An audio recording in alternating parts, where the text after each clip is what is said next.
L'etimo di nudo, nudum, ha origine indoeuropea ed il significato è sfaccettato, privo di indumento o di orpelli, ma anche schietto, indifeso.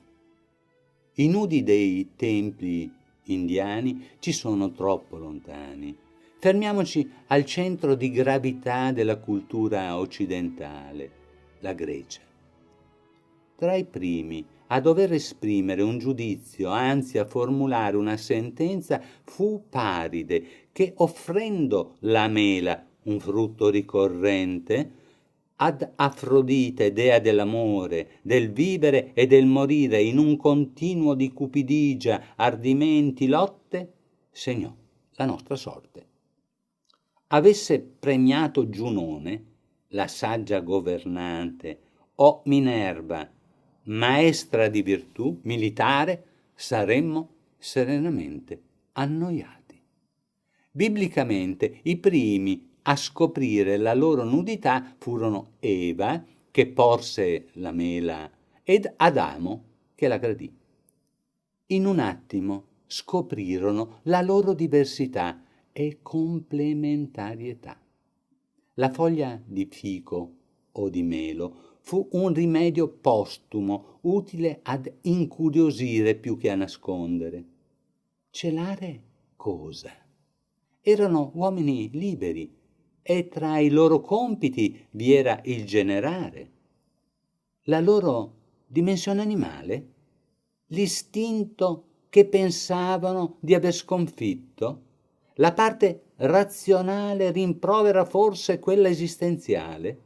Straordinario è il messaggio che Dio lancia agli uomini scacciandoli da un paradiso di inedia, risvegliando intelligenza e sensi perché nel conflitto possano meritare il premio di una libertà condizionata e quindi resa preziosa dal tempo. Passano secoli e dei vecchioni spiano Susanna nuda al bagno. Ne denunciano l'impudicizia, mistificando l'oscena profferta, ma la verità, da sempre nuda, trionfa. Nella piscina, quella in cui gli ebrei lavavano le pecore da sacrificare, vi sono figure ignude, certe di ringiovanire. Interessante metafora. Chi si fa vittima per il Signore non perirà in eterno. L'immagine di Cristo al battesimo è di un quasi nudo maschile. Ancora una volta l'acqua purifica. Il corpo o l'anima? Dove si deposita il peccato originale o il suo derivato? Nel confessionale si resta vestiti. Quindi il corpo non porta colpa, si impone scoprire l'etimo di osceno, di cattivo augurio, poi sudicio, stomachevole, indecente. Noi preferiamo fuori scena, che una persona possa essere sporca, stomachevole, indecente, può dipendere dal vestito. Uscir di scena per un attore può essere di cattivo auspicio, ma ci può stare come l'associazione con il nudo, ossia indifeso. Proteggersi con un abito è opportuno, ne conveniamo. Ritroviamo Cristo denudato alla colonna infame e poi nel tragico finale sulla croce. Solo un perizoma copre il corpo di un uomo divino.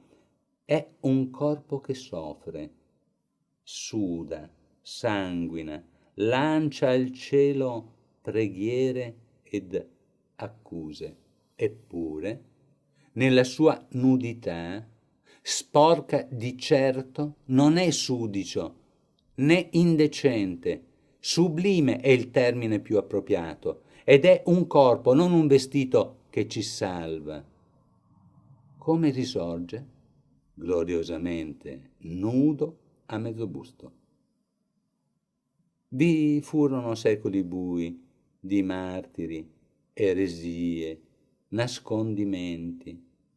Tuttavia, dopo il terrifico anno 1000, un corpo cosmico soggetto ai segni astrali nell'ordine supremo di Dio appare nudo in preziose miniature. Una monaca tedesca, Hildegarda di Bingen, non si scompone. Petrarca cita i bagni di Pozzuoli frequentati da uomini e donne, evitando tuttavia la promiscuità. Si accende un sospetto. Non è che lo sceno, ossia il fuoriscena, non si riferisca per caso all'attività procreatrice? Ma così vuole la natura. Uccelli, serpenti, volpi cercano luoghi segreti per generare la prole. Tuttavia, per l'uomo, l'amore non si risolve in un atto di concepimento, ma in un agire ricco, complesso, ove l'amplesso, l'unione degli opposti, è un momento finale. Un miniatore lombardo del XIV secolo lo rappresenta con delicato pudore. Gisle Bertis, già citato nel nostro I Maestri dei Mostri, ad Autun scolpisce Eva come una Venere e così a Modena Vilingelmo. Entrambi attorno al XII secolo. Nella vita reale, attorno al 1208, Francesco Bernardone, poi San Francesco d'Assisi, si spogliò pubblicamente, restituendo ogni avere al padre, un buon uomo, mercante di stoffe.